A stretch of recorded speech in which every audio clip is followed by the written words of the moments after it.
നമസ്കാരം. മലയാളി വാർത്ത ഇൻസൈഡിലേക്ക് സ്വാഗതം. തൃശൂർ പൂരത്തിൽ വെടിക്കെട്ട് ഒഴിവാക്കി പൂരം നടത്താൻ പാറേമക്കാവ് ദേവസ്വത്തിന്റെ നിർദ്ദേശം പുറത്തു വന്നതോടെ വെടിക്കെട്ട് അപകടം അട്ടിമറിയാണെന്ന സംശയം സമൂഹമാധ്യമങ്ങളിൽ ബലപ്പെടുന്നു. ടി പി സെൻകുമാർ ഉൾപ്പെടെയുള്ളവർ അട്ടിമറി സംശയം പങ്കുവച്ചു. പൂരത്തിലെ പ്രധാന ആകർഷണമായ വെടിക്കെട്ട് ഇല്ലാതാക്കുകയായിരുന്നു തൽപര കക്ഷികളുടെ ലക്ഷ്യം. മുണ്ടത്തിക്കോട് വെടിക്കെട്ട് നിർമ്മാണശാലയിലുണ്ടായ വൻ സ്ഫോടനത്തിന് പിന്നിൽ കനത്ത അന്തരീക്ഷ താപനിലയാണെന്ന പ്രാഥമിക നിഗമനങ്ങൾ petroleum and explosive safety organisation തള്ളി. സ്ഥലത്ത് നടത്തിയ പ്രാഥമിക പരിശോധനകൾക്ക് ശേഷമാണ് കേന്ദ്ര ഏജൻസി ഇക്കാര്യം വ്യക്തമാക്കിയത്. ഇതോടെ അപകടത്തിന് പിന്നിലെ യഥാർത്ഥ കാരണത്തെക്കുറിച്ച് മറ്റ് അന്വേഷണങ്ങൾ ഊർജിതമാക്കി. സ്ഫോടനം നടന്ന മുറിയിലെ താപനില സ്ഫോടക വസ്തുക്കൾ സ്വയം കത്താൻ തക്കവിധം ഉയർന്ന നിലയിലായിരുന്നില്ലെന്നും പെസോ കണ്ടെത്തി. അതിനാൽ വെറും ചൂട് മൂലമാണ് അപകടമുണ്ടായതെന്ന വാദം ശാസ്ത്രീയമായി നിലനിൽക്കില്ല. പുറത്തുനിന്നുള്ള ഏതെങ്കിലും ഘടകങ്ങളോ നിർമ്മാണത്തിനിടയിലെ പിഴവുകളോ ആണ് ദുരന്തത്തിന് വഴിവെച്ചതെന്നും അന്വേഷിക്കുന്നുണ്ട്. നിർമ്മാണ വേളയിലുണ്ടായ ഘർഷണമോ മിന്നൽ സ്ഫുരണങ്ങളോ സ്ഫോടനത്തിന് കാരണമായോ എന്നും പരിശോധിക്കുന്നു. വൈദ്യുതി തകരാറാണ് സ്ഫോടനത്തിലേക്ക് നയിച്ചതെന്ന് കണ്ടെത്താൻ ഇലക്ട്രിക്കൽ ഇൻസ്പെക്ടറേറ്റ് സ്ഥലത്ത് വിശദമായ പരിശോധന നടത്തി. വയറിങ്ങിലെ തകരാറുകൾ, സ്വിച്ച് ബോർഡുകളിലെ ഷോർട്ട് സർക്യൂട്ട് എന്നിവയാണ് പ്രധാനമായും പരിശോധിക്കുന്നത്. ഇൻസ്പെക്ടറേറ്റിന്റെ അന്തിമ റിപ്പോർട്ട് അടുത്ത 24 മണിക്കൂറിനുള്ളിൽ ജില്ലാ കളക്ടർക്കും സമർപ്പിക്കും. നിർമ്മാണശാലയിൽ സുരക്ഷാ മാനദണ്ഡങ്ങൾ പാലിച്ചിട്ടുണ്ടോ എന്ന കാര്യത്തിൽ അന്വേഷണം നടക്കുന്നുണ്ട്. ഇലക്ട്രിക്കൽ ഇൻസ്പെക്ടറേറ്റിന്റെ റിപ്പോർട്ട് കൂടി പുറത്തു വരുന്നതോടെ അപകടത്തിന്റെ യഥാർത്ഥ ചിത്രം വ്യക്തമാകുമെന്നാണ് കരുതുന്നത്. അതായത് അപകടം വെറും ഒരു അപകടമല്ലെന്നാണ് സർക്കാർ പോലും സംശയിക്കുന്നത്. എന്നാൽ ഇത്തരത്തിൽ ഒരു അന്വേഷണത്തിനും സർക്കാർ മുതിരാത്തത് ഭയം കാരണമാകാം. സ്ലീപ്പിംഗ് സെല്ലുകളുടെ ശക്തി ഇതാണ് വിളിച്ചോതുന്നത്. 2006 പാറേമക്കാവുമായി ബന്ധപ്പെട്ട് പരിസരത്ത് ഒരു വെടിക്കെട്ട് അപകടം നടന്നു. അന്ന് പൂരവും കുടമാറ്റവും ഭംഗിയായിട്ട് നടന്നു. വെടിക്കെട്ട് 2 ദിവസം കഴിഞ്ഞിട്ടായിരുന്നു. ആ ഒരു സാഹചര്യം ഉണ്ടാവണമെന്ന പൊതുവികാരമാണ് ഇന്നലത്തെ മീറ്റിംഗിൽ ഉണ്ടായത്. പാറേമക്കാവ് ദേവസ്വം അധികൃതർ പറഞ്ഞു. മുമ്പ് 2006 വെടിക്കെട്ട് അപകടം നടന്നപ്പോൾ പൂരത്തിന്റെ എല്ലാ ചടങ്ങുകളും നടന്നിരുന്നതിന് സമാനമായി ഇക്കുറിയും അങ്ങനെ ചെയ്യണമെന്ന പൊതുവികാരമാണ് യോഗത്തിൽ ഉയർന്നു വന്നതെന്നും പാറേമക്കാവ് ദേവസ്വം അറിയിച്ചു. ഈ തീരുമാനങ്ങൾ ഇന്ന് നടക്കുന്ന യോഗത്തിലും അറിയിക്കും. അതിനുശേഷമായിരിക്കും അന്തിമ തീരുമാനം കൈക്കൊള്ളുക. 2006 അപകടമുണ്ടായ സമയത്ത് കുടമാറ്റം അടക്കമുള്ള എല്ലാ കാര്യങ്ങളും നടന്നു. വെടിക്കെട്ട് പ്രതീകാത്മകമായിട്ട് എന്തെങ്കിലും ചെയ്യണം. എന്നാൽ നിർമ്മിച്ച പടക്കങ്ങൾ നശിപ്പിക്കുന്നതുമായി ബന്ധപ്പെട്ട നടപടികൾ എടുക്കേണ്ടതുണ്ടെന്നും അറിയിച്ചു. 75 ലക്ഷം രൂപയോളം ചെലവായിട്ടുണ്ട്. പലരുടെയും 9 മാസത്തെ പ്രവർത്തനമാണ്. അതിനാൽ ആചാരങ്ങളെല്ലാം നടത്തണമെന്നാണ് പൊതുവികാരം. പൂരത്തിന് തിരുവമ്പാടി വിഭാഗത്തിന് വേണ്ടി വെടിക്കെട്ട് സാമഗ്രികൾ നിർമ്മിച്ചിരുന്ന മുണ്ടത്തിക്കോട്ടെ ശാലയിൽ കഴിഞ്ഞ ദിവസമാണ് ഉഗ്രസ്ഫോടനമുണ്ടായത്. 14 പേർ ഇതിനകം മരിച്ചു. 12 പേർ ഗവൺമെന്റ് മെഡിക്കൽ കോളേജ് ആശുപത്രിയിൽ ചികിത്സയിലുണ്ട്. ഇതിൽ 5 പേർക്ക് 70% പൊള്ളലുണ്ട്. ഉച്ചതിരിഞ്ഞ് 3:30 ആരംഭിച്ച സ്ഫോടന പരമ്പര 2 മണിക്കൂറോളം തുടർന്നു. കേരളം തീവ്രവാദികളുടെ തലസ്ഥാനമാണെന്ന് കേന്ദ്ര സർക്കാർ നിരവധി തവണ കണ്ടെത്തിയിട്ടുള്ളതാണ്. രാജ്യത്ത് നടക്കുന്ന എല്ലാ സ്ഫോടന പരമ്പരകൾക്ക് പിന്നിലും മലയാളി സാന്നിധ്യമുണ്ട്. കേരളം ഭരിക്കുന്നത് ഇടതുമുന്നണി സർക്കാർ ആയതിനാൽ ഗൂഢാലോചന സിദ്ധാന്തം പൊളിക്കും. എന്നിട്ട് കേരള മാതൃകയാണെന്ന് വീമ്പിളക്കും. കുംഭമേളക്കിടയിൽ നിന്നും പ്രായപൂർത്തിയാകാത്ത പെൺകുട്ടിയെ കേരളത്തിൽ കൊണ്ടുവന്ന് വിവാഹം കഴിപ്പിച്ച നാടാണ് നമ്മുടേത്. മുണ്ടത്തിക്കോട് അപകടത്തിന്റെ തീയണയും മുമ്പാണ് ലഷ്കർ ഇ ത്വയ്ബ ഭീകര സംഘടനയുമായി ബന്ധപ്പെട്ട ബംഗളൂരു ജയിൽ തീവ്രവാദ കേസിൽ 7 പേരെ പ്രത്യേക ദേശീയ അന്വേഷണ ഏജൻസി കോടതി 7 വർഷം കഠിന തടവ് ശിക്ഷ വിധിച്ചത്. ഇതിൽ മലയാളിയായ ടി നസീർ എന്ന തടിയന്റെ വിട നസീർ, സയ്യിദ് ഹുസൈൻ ഖാൻ, മുഹമ്മദ് ഉമർ, സയ്യിദ് തബ്രീസ് മുദാസിൽ എന്ന സയ്യിദ് മുദാസിൽ പാഷ, മുഹമ്മദ് ഫൈസൽ റബ്ബാനി, സൽമാൻ ഖാൻ എന്നിവർക്കാണ് ശിക്ഷ. NIA കേസിലെ പ്രധാന പ്രതിയായിരുന്നു LET റിക്രൂട്ട്മെന്റ് കേസിൽ ജീവപര്യന്തം തടവുകാരനും ബംഗളൂരു സ്ഫോടന പരമ്പര കേസിൽ വിചാരണ തടവുകാരനുമായ ടി നസീർ. മറ്റു വിചാരണ തടവുകാരെ തെരഞ്ഞെടുത്ത് ജയിലിലെ തന്റെ ബാരക്കിലേക്ക് മാറ്റിയിരുന്നു. ഇതും സമൂഹ മാധ്യമങ്ങളിൽ ചർച്ചയാവുന്നുണ്ട്. അവർ മറ്റൊരു മതത്തിൽ ഏർപ്പെട്ടവരാണെങ്കിൽ അയാൾ അവരെ തീവ്രവാദവൽക്കരിക്കുകയും മതം മാറ്റുകയും ലഷ്കറിന്റെ ഭീകര പ്രവർത്തനങ്ങൾക്കായി റിക്രൂട്ട് ചെയ്യുകയും ചെയ്തിരുന്നു എന്നാണ് ആരോപണം. 2017 മുതൽ ബംഗളൂരിലെ പരപ്പന അഗ്രഹാര സെൻട്രൽ ജയിലിൽ തടവിലായിരുന്ന സമയത്ത് നസീർ 8 തടവുകാരെ തീവ്രവാദത്തിലേക്ക് തള്ളിവിടുകയും റിക്രൂട്ട് നടത്തുകയും ചെയ്തുവെന്നും NIA കുറ്റപത്രത്തിൽ പറയുന്നു. സാധാരണ കോളുകളിലൂടെയും എൻക്രിപ്റ്റ് ചെയ്ത ആശയവിനിമയ പ്ലാറ്റ്ഫോമുകളിലൂടെയും നസീർ സഹപ്രവർത്തകരുമായും മറ്റുള്ളവരുമായി പതിവായി ബന്ധപ്പെട്ടിരുന്നുവെന്നും കേസ് രജിസ്റ്റർ ചെയ്തതിനു ശേഷം മൊബൈൽ ഫോണുകളും സിം കാർഡുകളും നശിപ്പിച്ചു. കോടതിയിലേക്ക് കൊണ്ടുപോകുന്ന വഴി ജുഡീഷ്യൽ കസ്റ്റഡിയിൽ നിന്ന് രക്ഷപ്പെടാൻ ഇവർ പദ്ധതിയിട്ടിരുന്നു. IPC നിയമവിരുദ്ധ പ്രവർത്തനങ്ങൾ, നിയമം എന്നിവ പ്രകാരമുള്ള കുറ്റങ്ങൾക്കാണ് 7 പ്രതികളെയും കോടതി ശിക്ഷിച്ചത്. ഇവർക്ക് ചുമത്തിയ ശിക്ഷകൾ ഒരേ സമയം നടപ്പിലാക്കുമെന്നും കോടതി പറഞ്ഞു. കേസിൽ NIAക്ക് വേണ്ടി സ്പെഷ്യൽ പബ്ലിക് പ്രോസിക്യൂട്ടർ P. പ്രസന്നകുമാറാണ് ഹാജരായത്. 2022 ശിവമോഗ ISIS ഭീകര ഗൂഢാലോചന കേസിൽ ഒരു പ്രതിയെ പ്രത്യേക NIA അന്വേഷണ കോടതി കുറ്റക്കാരാണെന്ന് കണ്ടെത്തി ശിക്ഷ വിധിച്ചു. കുറ്റവാളിയായ റഫത്ത് അലിക്ക് 6 വർഷത്തെ കഠിന തടവ് ശിക്ഷ വിധിച്ചു. 2025 നവംബറിൽ ഈ കേസിൽ മറ്റ് 2 പ്രതികളെയും കോടതി ശിക്ഷിക്കുകയും 6 വർഷത്തെ കഠിന തടവിന് ശിക്ഷിക്കുകയും ചെയ്തിരുന്നു.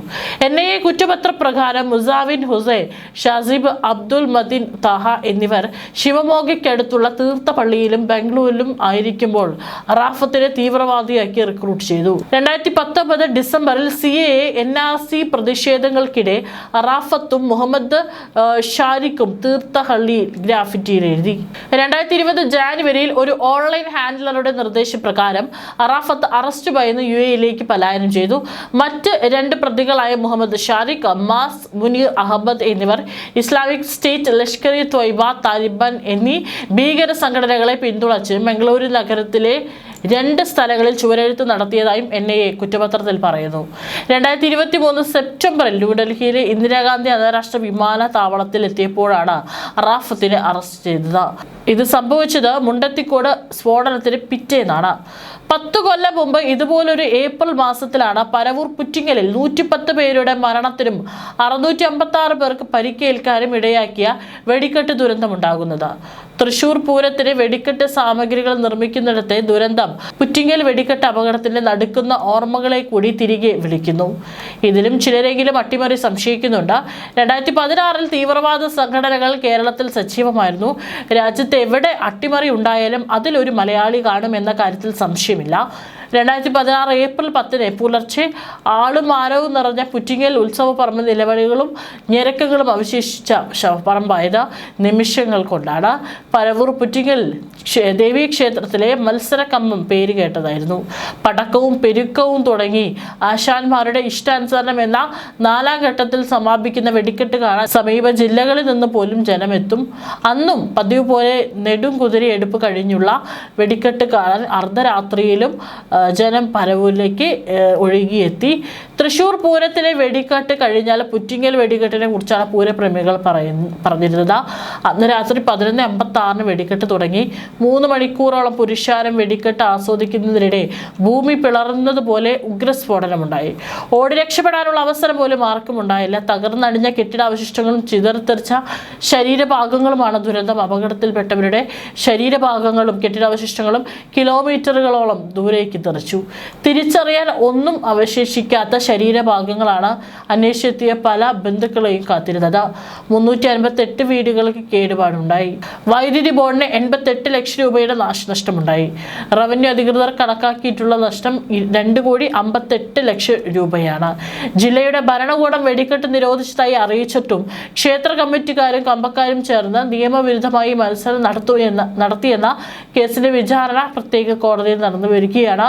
ക്രൈംബ്രാഞ്ചിന്റെ പ്രത്യേക സംഘമാണ് കേസ് അന്വേഷിച്ച് ക്ഷേത്ര കമ്മിറ്റി ഭാരവാഹികൾ, വെടിക്കെട്ട് ആശാന്മാർ, ഇവരുടെ തൊഴിലാളികൾ, കരിമരുന്ന് കച്ചവടക്കാർ തുടങ്ങിയവരുൾപ്പെടെ 59 പ്രതികളാണ് ഉണ്ടായിരുന്നത്. ഇതിൽ 13 പേർ മരിച്ചു.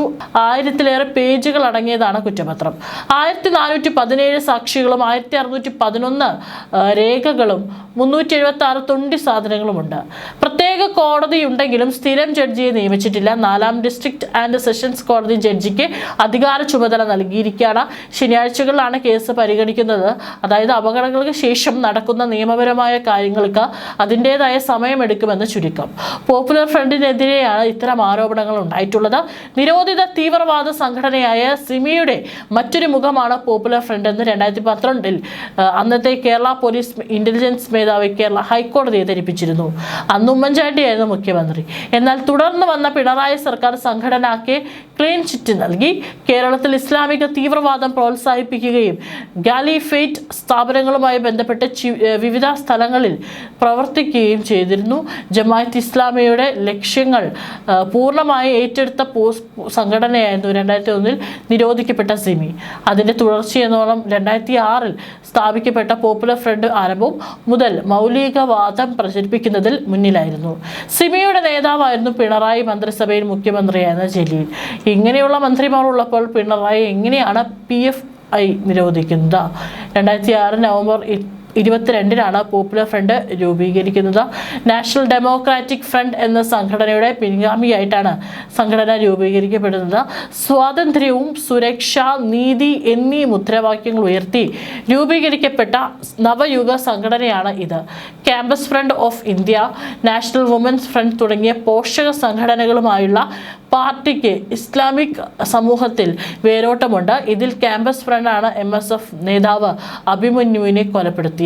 പോപ്പുലർ ഫ്രണ്ടിന് മനുഷ്യാവകാശ സംരക്ഷണ പ്രവർത്തനങ്ങളുമായി ബന്ധമുണ്ട്.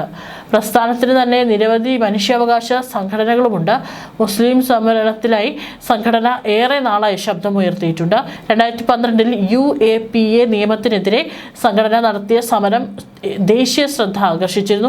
കേരളത്തിൽ മൂവാറ്റുപുഴ സ്വദേശി പ്രൊഫസർ TJ ജോസഫിന്റെ കൈവെട്ട് കേസ് ഉൾപ്പെടെ പോപ്പുലർ ഫ്രണ്ട് നിരവധി കേസുകളിൽ പ്രതിസ്ഥാനത്തുണ്ട്. ആയുധം സൂക്ഷിക്കൽ ഉൾപ്പെടെയുള്ള നിരവധി ആരോപണങ്ങളും സംഘത്തിനെതിരെ ദേശീയ തലത്തിലും ഉയർന്നിരുന്നു. 2012 കേരള സർക്കാർ പോപ്പുലർ ഫ്രണ്ടിനെ നിരോധിക്കണമെന്ന് ആവശ്യപ്പെട്ട കേരള ഹൈക്കോടതിയെ സമീപിച്ചപ്പോൾ കേരളം അനുവദിച്ചിട്ടില്ല. പോപ്പുലർ ഫ്രണ്ടിനെ നിരോധിക്കണമെന്ന ആവശ്യം ഉന്നയിച്ച സംസ്ഥാന കേരളമാണ്. തീവ്ര ഇസ്ലാമിക് പ്രസ്ഥാനം എന്ന നിലയിൽ പലർക്കും തലവേദനയാണ് പോപ്പുലർ ഫ്രണ്ട് നൽകുന്നത്. കർണാടകത്തിലും UPയിലും പൗരത്വ പ്രതിഷേധങ്ങൾ വഷളാക്കിയത് പോപ്പുലർ ഫ്രണ്ടാണെന്നും സർക്കാരുകൾ കേന്ദ്ര ഗവൺമെന്റിന് അയച്ച കത്തിൽ പറയുന്നു. കർണാടകത്തിൽ പോപ്പുലർ ഫ്രണ്ടിനെയും SDPയെയും നിരോധിക്കാൻ നേരത്തെ തന്നെ സമ്മർദ്ദമുണ്ടായിരുന്നു. പ്രാദേശിക BJP നേതൃത്വവും ഇതിനെ പിന്തുണ അറിയിച്ചിരുന്നു. ബാംഗ്ലൂരിൽ നടന്ന പ്രതിഷേധങ്ങൾ കശ്മീരിലെ ലഹളയെ തോൽപ്പിക്കുമെന്നാണ് കർണാടക DGP നൽകിയ നോട്ടീസിൽ പറയുന്നത്. RSSന്റെ വേരുറപ്പിക്കലിലൂടെ ഭയപ്പെട്ടു പോയ തീവ്രവാദ സംഘടനകൾ ഇപ്പോൾ അതീവ രഹസ്യമായാണ് പ്രവർത്തിക്കുന്നതെന്ന കാര്യം രഹസ്യാന്വേഷണ ഏജൻസികൾക്കറിയാം. അവർ ഇരുട്ട് തിരിഞ്ഞ് പ്രവർത്തിക്കുന്നുവെന്നും സർക്കാരിനറിയാം. അതെല്ലാം അറിഞ്ഞിട്ടും സർക്കാർ നിശബ്ദത പാലിക്കും. അതാണ് വോട്ടിന്റെ ശക്തി. വെറുതെയാണ് ജമാഅത്ത് ഇസ്ലാമിക്കിന് പിന്നാലെ ഇടത് വലത് മുന്നണികൾ വട്ടം ചുറ്റുന്നത്.